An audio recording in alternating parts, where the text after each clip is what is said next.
Israel நிகழ்ச்சியை பார்த்து கொண்டிருக்கக்கூடிய அன்பு நெஞ்சங்கள், ஆன்மீகவாதிகள், ஆவிக்குரிய பிள்ளைகள், இன்னும் யுஎஸ்ஏ, அமெரிக்காவிலே பார்த்து கொண்டு உலகமெங்கும் எல்லா நாட்டிலும் இருந்து இந்த நிகழ்ச்சி நீங்கள் என்ன செய்கிறீங்கன்னா பார்த்து பயன் அடைஞ்சிட்டு இருக்கிறீங்க. அதுக்காக நான் ஆண்டவருக்கு நன்றி சொல்லுகிறேன்.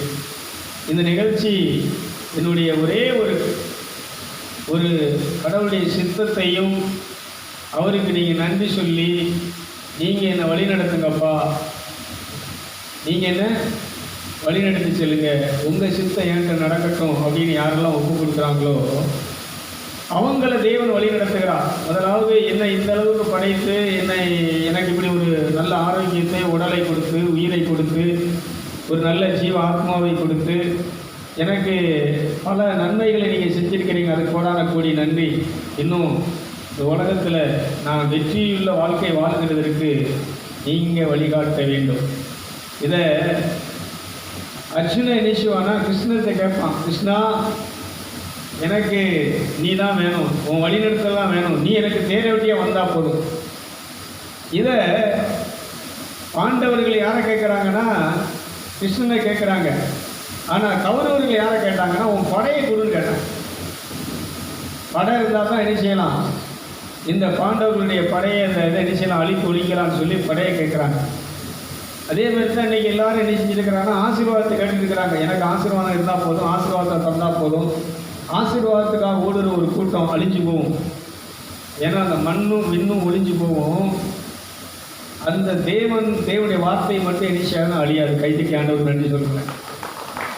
அதனால் உங்கள் வார்த்தை எனக்கு போதும், நீங்கள் எனக்கு போதும், உங்கள் வழிநடத்தல் எனக்கு போதும்னு இருக்கிறவங்க இந்த உலகத்தில் வெற்றியோடு வாழ்வாங்க. அதனால் மகாபாரதத்தில் வெற்றி அடைஞ்சது யாருன்னு சொன்னால் பாண்டவர்கள். காரணம், அவங்களுக்கு வழிகாட்டியாக இருந்தது யாருன்னு சொன்னால், தேரோட்டியாக இருந்தது யாருன்னு சொன்னால் கிருஷ்ணர் இருந்தார். ஆனால் அந்த கதையினுடைய அம்சம் அன்னைக்கு கிருஷ்ணர் தான் யார் அவங்களுக்கு வழிகாட்டியாக துணையாக எடுத்திருந்தாங்க. அதனால் இன்றைக்கி இந்த உலகத்தில் நமக்கு வழிகாட்டி நமக்கு துணை யாருன்னு சொன்னால் நம்ம ஆண்டவராக இயேசு கிறிஸ்து. ஒரு கைதிட்டுகளை போகிறோம், நல்லா கைதிட்டு. ஏன்னா இன்றைக்கி அவங்க இல்லை, இன்றைக்கி இயேசு தான் இந்த உலகத்தில் நம்மோடு இருக்க முடியும். இன்றைக்கி அவங்க இருக்கிறாங்க உலகத்தில் இல்லை, ஆனால் எங்கே இருக்கிறாங்க, அந்த தேவலோகத்தில் இருக்கிறாங்க, ஆவிக்குரிய உலகத்தில் இருக்கிறாங்க. அதனால் அவங்க இந்த உலகத்தில் வாழ்ந்த நாட்களில் அந்த பரமேஸ்வரனுக்கு, பரமபிதாவுக்கு உகந்தவர்களாக அவர் சித்தத்தை இந்த பூமியிலே செய்து அரக்க சக்திகளை அழித்து, தீய சக்திகளை, தீமைகளை அழித்து, நல்ல சக்திகளுக்கு, நல்லவர்களுக்கு அவங்க நினைச்சாங்கன்னா துணை நின்றாங்க. அடுத்து என்ன நினைச்சாங்கன்னா அவன் சித்தம் நடக்கணும் அப்படின்னு எல்லாரும் நினைச்சாங்கன்னு இருந்தாங்க. இந்த மூணு தான் இன்றைக்கி இந்த கிருஷ்ணர். அடுத்தாப்புல நீங்கள் பார்த்தீங்கன்னு சொன்னால் ஸ்ரீராமர், இவங்களும் சித்தர்கள் தான். நீங்கள் சித்தர்கள் சொல்கிறாங்க, இந்த ஞானிகள் ரிஷிகள் சொல்கிறது என்னென்னா இவங்கெல்லாம் சித்தர்கள் தான் சொல்கிறாங்க. உண்மையிலே பார்த்தா அவங்க சித்தர்கள் தான். தவம் இருந்து உடலை ஒருத்து, ஊரை விட்டு ஒதுங்கி, நாடு வேண்டாம்னு சொல்லி நாட்டை விட்டு ஒதுங்கி, காட்டிலே 14 வருஷம் வனவாசமாக வாழ்ந்த மகான்கள் தான் யாருன்னு சொன்னால் ஸ்ரீராமர், லட்சுமணன், இவங்கெல்லாம். அதனால் அவங்களுடைய வாழ்க்கை தரம் உயர்ந்தது. தேவலோகமே அவங்களுக்கு துணை நின்றது, தேவலோகமே அவங்களுக்கு உதவியாக இருந்தது. ஏன்னா இந்த உடலையும் அந்த விண்ணகத்தினுடைய தொடர்பையும் அவர்கள் இரண்டையும் இணைத்து அதோடு இணைந்தே வாழ்ந்தார்கள். கைதிட்டுங்களா அவங்களுக்கு. அதனால தான் அவங்கள நான் இன்றைக்கி பேசுகிறேன்னு சொன்னால் அவங்க இன்றைக்கி நமக்கு ஒரு வழிகாட்டிகளாக வாழ்ந்துருக்கிறாங்க. ஒரு ராஜாவாக நான் வேண்டாங்க, ராஜா பதவி எனக்கு வேண்டாங்க, அந்த அரண்மனையை விட்டு நான் இறங்கி வரேன், வனத்துக்கு நான் போகிறேன், தவத்துக்கு நான் போகிறேன், அந்த காட்டில் போய் நான் என்ன செய்கிறேன், ஒரு ரிஷியாக வாழ்கிறேன்னு சொல்லி வாழ்ந்தார். இன்றைக்கி நம்ம போவோமா? இந்த பாலடைஞ்ச வீட்டை விட்டுட்டு போயிருவீங்களா? காலையில் எந்திரிச்சு சாயங்காலம் வரைக்கும் கஷ்டப்பட்டு கருமாயப்பட்டு இருக்கிற இந்த இடத்தை விட்டுட்டு போயிருவீங்களா? என்ன தசரதர் போயிருவீங்களா? போக மாட்டோம். எதையும் விட்டு நம்ம இடிஞ்ச மாட்டோம். வீட்டில் அந்த பக்கத்தில் இந்த கோடிக்கு சண்டை போட்டு இடிஞ்சிடும், மாண்டுட்டு இருக்கிறோம். ஆனால் அன்னைக்கு அவங்க அந்த நாட்டையும் அந்த அரச பதவியையும் அந்த கிரீடத்தையும் மகரத்தையும் தூக்கி எரிஞ்சிட்டு நினைச்சிட்டாங்கன்னா இதெல்லாம் குப்பை. ஏன்னா விண்ணகமே நம்முடைய தாய் நாடு. இன்றைக்கி அதான் பார்க்க போகிறோம். பரலோகமே இந்த செல்லில் அனுப்பியிருந்தேன் பார்த்திபன். அதில் இதே பிலிப்பியர்கள் திருமுகத்தில் நீங்கள் 2ஆம் அதிகாரத்தில் நினைக்கிறேன், அதில் பார்த்தா தெரியும். கவனிக்கணும். இந்த பிலிப்பியர் 5ஆம் அதிகாரம், இப்போ 2 கொரிந்தியர் 5ஆம் அதிகாரம் அந்த பரலோக வீட்டை பற்றி, அந்த இதை பற்றி அவர் என்ன செய்வார்னா தெளிவாக சொல்றார். அதில் 8ஆம் வசனம், நமக்கு 5ஆம் வசனம் பார்த்தோம். இந்த உடலை விட்டு பிரிஞ்சு, நான் இந்த உடலை விட்டு பிரியும் போது நமக்கு ஒரு புதிய வீட்டை உடலை தர்றது யாருன்னு சொன்னால் தேவன் தான் தர முடியும். அதனால் தேவன் தான் இதை ஆயத்தப்படுத்துகிறார். அதனால் இன்றைக்கி இந்த தேவசாய நிகழ்ச்சி மூலமாக இன்றைக்கி உலகமெங்கும் இருக்கிற ஆன்மீகவாதிகள், ஆவிக்குரிய பிள்ளைகளாகி உங்களை அவர் ஆயத்தப்படுத்துகிறார். அந்த இடத்துக்கு உங்களை கொண்டு செல்வதற்கு, உங்களை ஈர்த்து செல்வதற்கு என்ன செய்கிறார்னா இந்த நிகழ்ச்சியின் மூலமாக உங்களை ஆயத்தப்படுத்தி கொண்டிருக்கிறார். அதை வாசிப்பா பரம. கிறிஸ்து நம்மை, இயேசு நம்மை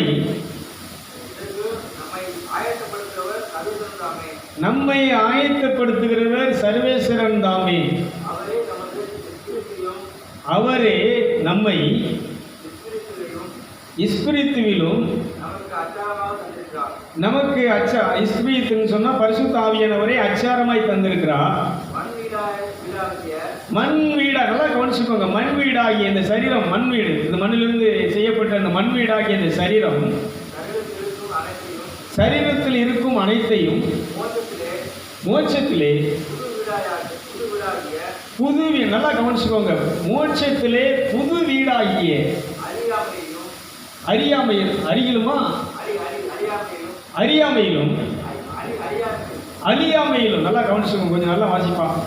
அழியாமையிலும் நித்திய மகிமையை கொண்டிருக்கிற, நித்திய காலமா மகிமையை கொண்டிருக்கிற அந்த பரலோக வீடாகிய அந்த வீட்டில் என்ன சரீரத்தை,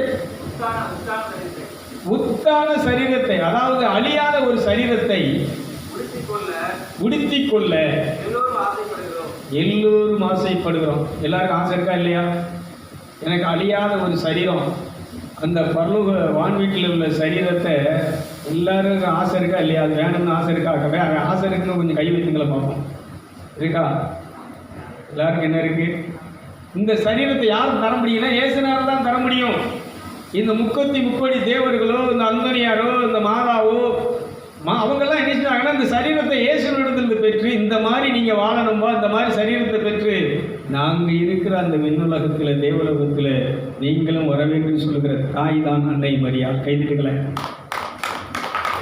அந்த அன்பு சகோதரன், அண்ணன் தம்பி தான் யாருன்னா அந்த அந்தோனியாரு, சவரியாரு, செவஸ்தியாரு, இந்த வனத்து அந்தோனியாரு, வனத்து சின்னப்பரு, இந்த உலகத்தில் இருந்து இருக்கக்கூடிய எல்லா புனிதர்களும் பரிசுத்தவான்களும். நாங்கள் இப்படி இந்த விண்ணக சரீரத்தை, அழியாத சரீரத்தை, அந்த மகிமையான உடலை கொண்டு இருக்கிறோமோ, இந்த உடலை நீங்கள் எல்லாரும் கொண்டு வரணும்னா நாங்கள் எப்படி, அவங்களுக்கெல்லாம் வீடு உண்டு.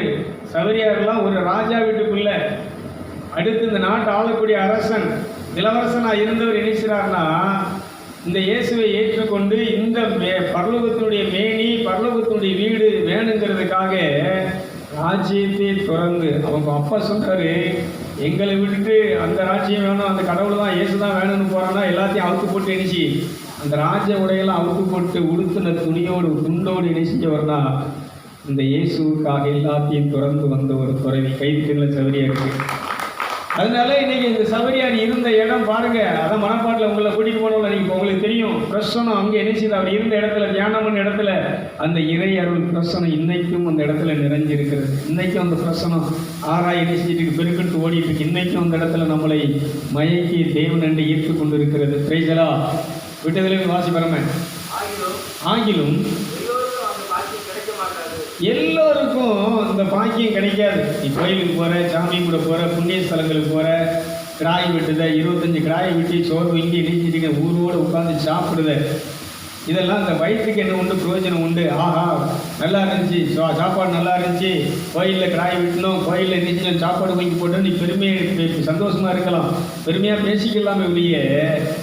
ஆனால் இந்த பாக்கியம் கிடைக்கணும்னு சொன்னால் இது தேவனிடத்தில் அந்த கருணை, இரக்கம், அந்த அன்பு என்ன செய்யணும்னா நமக்கு கிடைக்கணும். அதனால் எல்லோருக்கும் இந்த பாக்கியம் கிடைப்பதில்லை. விட்டதில் வாசி.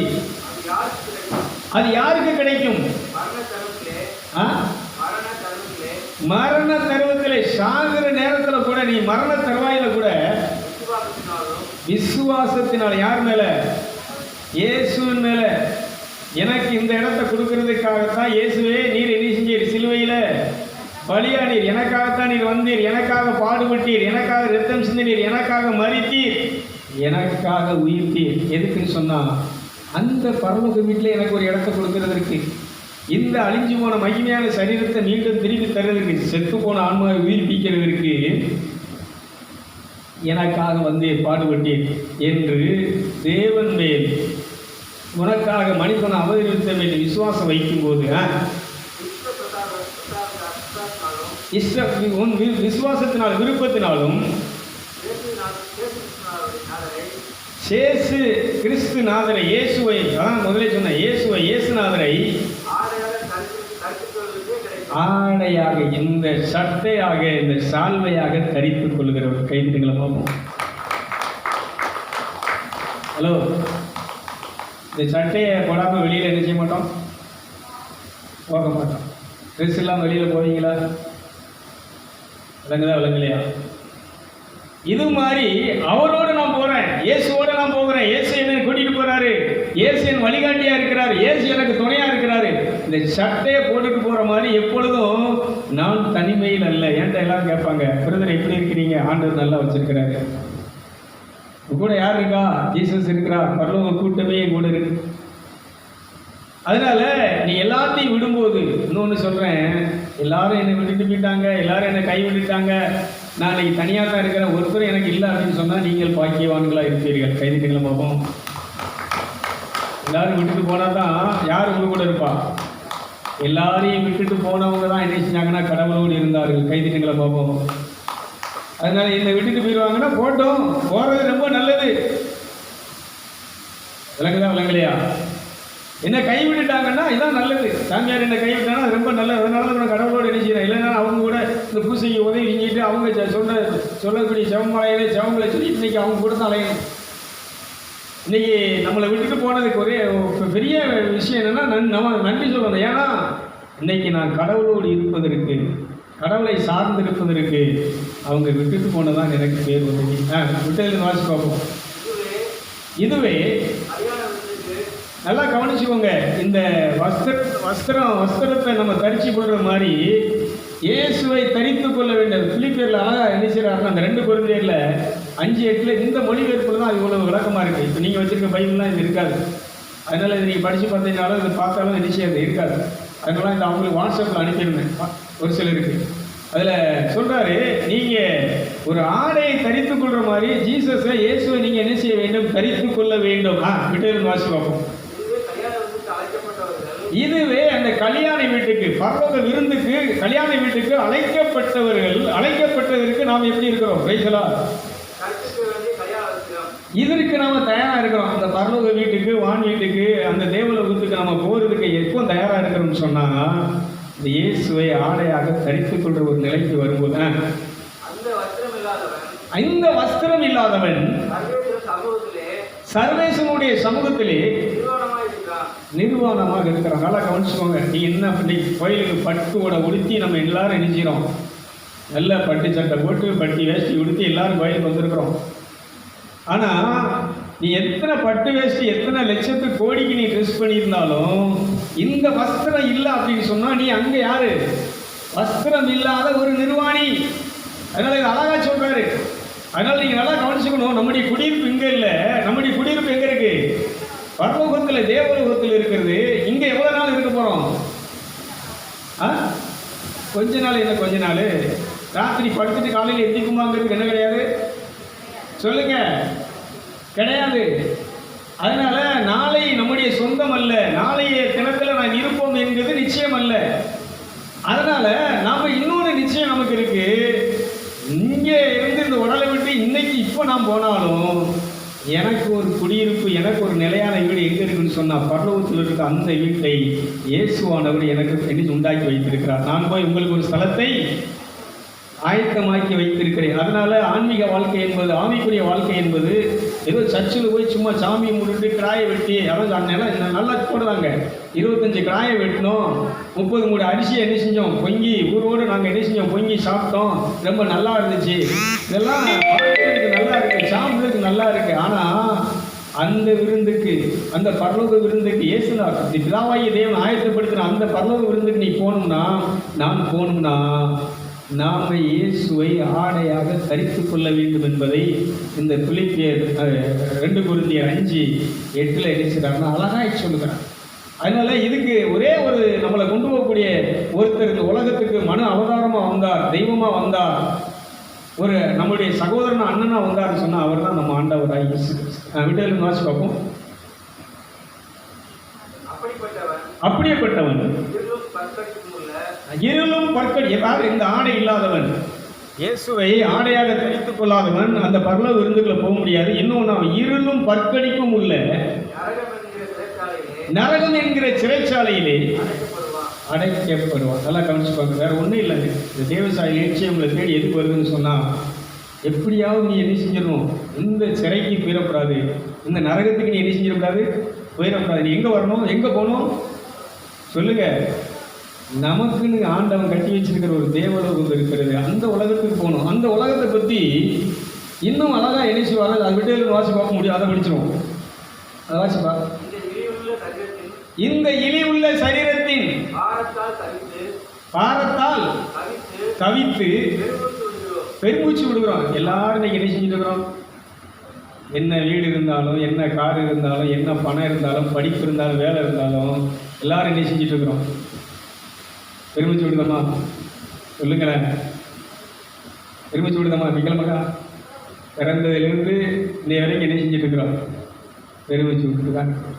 யாராவது பெருமிச்சு விட ஆள் இருக்கீங்களாங்க? ஒருத்தர் யாராவது சொல்ல முடியுமா?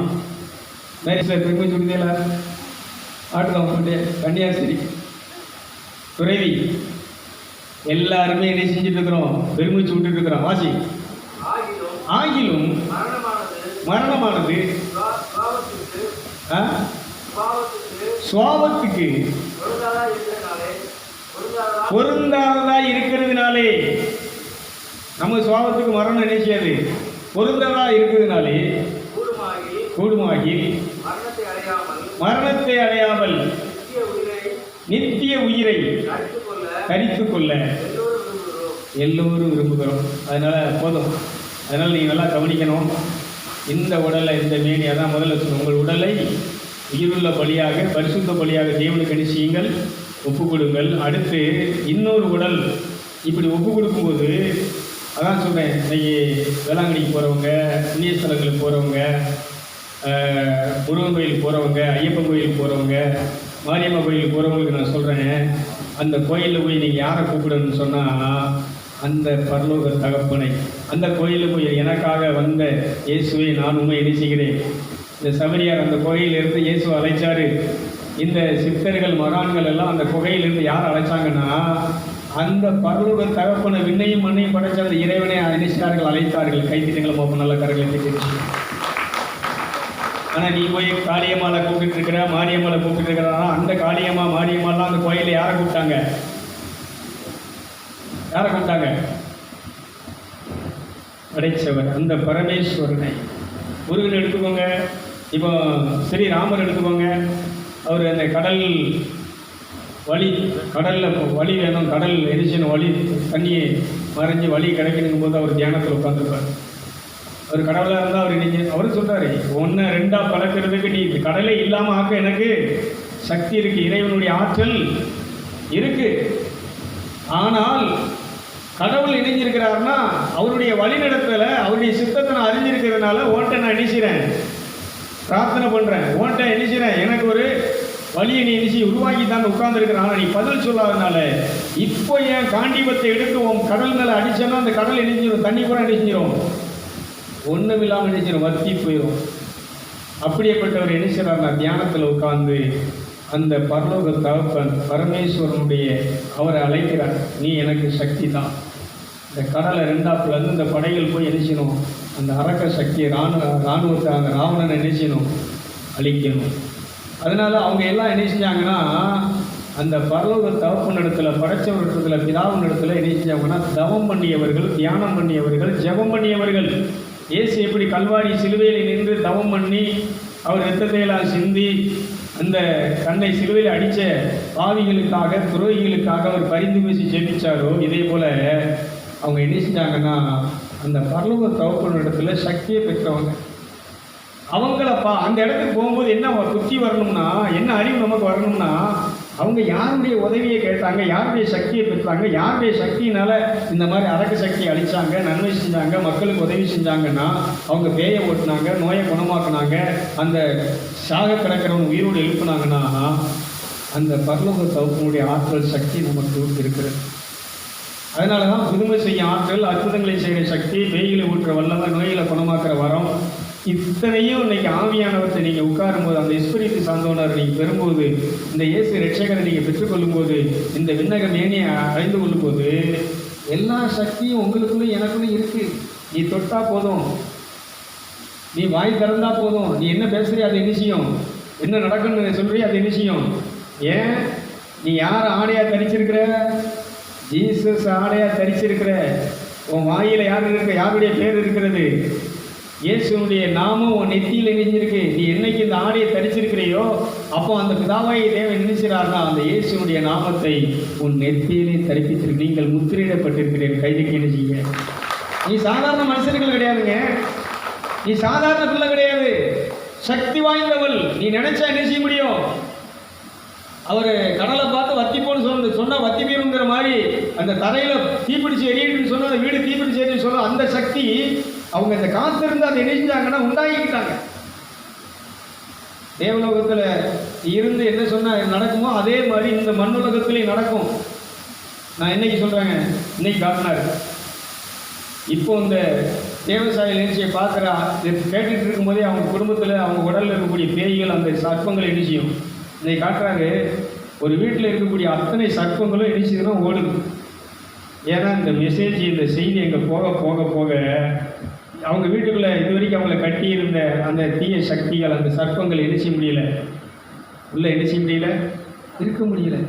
நான் சொல்கிறேன், நான் சும்மா தான் நான் வந்திருக்கிறேன், எதையுமே நான் என்ன செய்யலையே, எல்லாம் வெளியே தன்னால் என்ன செய்ய ஓடுது அப்படின்னு பார்த்தா அவர் தான் சொல்கிறார் என்னப்பா அதுக்கு அர்த்தம் அப்படிங்கும்போது இந்த தேவசாய நிகழ்ச்சி ஒவ்வொரு இடத்துலையும் போக போக அந்த இடங்களில் இருக்கக்கூடிய அவங்களை கட்டி இருக்கக்கூடிய சர்ப்பங்கள், கட்டுக்கள், கயிறுகள் அருந்து அத்தனை பேர் விடுதலை பெற்றிருந்து உன்னக மேனிய வஸ்திரத்தை தரித்துக் கொள்கிறார்கள். கைது கிட்டமாக இன்னும் சொல்கிறேங்க, இப்போ எப்படி வேளாங்கண்ணி கூட்டம் போகுதோ, அந்தனியார் கோயில் கூட்டம் போகுதோ, காமனைப்பட்டி கூட்டம் போகுதோ, இந்த நாலு மவடிக்கு கூட்டம் போகுதோ, இதே மாதிரி இந்த இடத்துக்கு கூட்டம் வரும். நான் செத்தாலும் இந்த இடத்துக்கு கூட்டம் வரும். ஏன்னா ஆளை வச்சு இல்லை, நான் இந்த இடத்துல அப்படி ஒரு தியானத்தை பண்ணிகிட்டு இருக்கிறேன். இந்த இடத்துல நீங்கள் வந்து உட்கார்ந்து கண்ணை மூடி தலைக்கு மேலே கரங்களை கூப்பி தலை வணங்கி முகங்குப்புற விழுந்து இந்த இயேசுவானவரை நீங்கள் அழைத்தால் எப்படி இந்த கல்வன் 3 பேர் இயேசுனார் ஊடால தொங்கிட்டு இருக்கிறாரு, 2 பக்கத்தில் 2 கல்வன் இணைஞ்சிருக்கிறான். சொல்லுங்கள், திருடங்க தொங்கிட்டு இருக்கிறாங்க. அதை ஒருத்தன் கேட்குறான், இயேசுவே நீர் இருக்கிற இடத்துல அந்த பரதேசியில் பரலோகத்தில் எனக்கு ஒரு இடத்தை நீர் தர வேண்டும். கைதிகளை பார்ப்போம். ஒரு கல்வன் கேட்டதுக்கே கொடுக்குறாருன்னா அவருடைய பிள்ளை ரத்தத்தால் கழுவப்பட்ட பரிசுத்தமாக்கப்பட்ட நீதிபதி கேட்டால் கொடுப்பாரா, கொடுக்க மாட்டாரா? நான் தான் சொல்கிறேன், இன்னைக்கு இந்த இடத்துல சொல்கிறேங்க, இப்போ பதிவு பண்ணுறேன், இதற்காக பதிவு பண்ணுறேன். இந்த இடத்துல நான் இருக்க மாட்டேன், ஆனால் என்ன செய்யும், இந்த கூட்டம் என்ன செய்யும், இந்த மெசேஜ், இந்த செய்தி என்ன செய்தி அப்படின்னா, இந்த இடத்துல நீ பாஸ்டரை தேடி வரல, யாரை தேடி வர்ற, ஜீசஸை தேடி வர்ற, கடவுளை படித்தவர் பரமபிதாவை தேடி நினைக்கிற. நான் அடுத்த வாரம் இல்லை, இன்னும் ரொம்ப நாள் இல்லை, இப்போ எனக்கு வேலை முடிஞ்ச உடனே மேக்சிமம் நான் நினைச்சி ஒன்று வெளியில் தான் இருப்பேன். சில வாரம் இருப்பேன், சில வாரம் இங்கே இருக்க மாட்டேன்.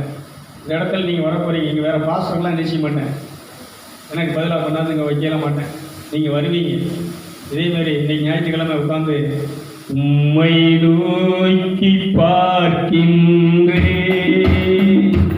உம்மை நினைத்து துதிக்கின்றே, உம்மை நோக்கி பார்க்கின்றே, உம்மை நினைத்து துதிக்கின்றே.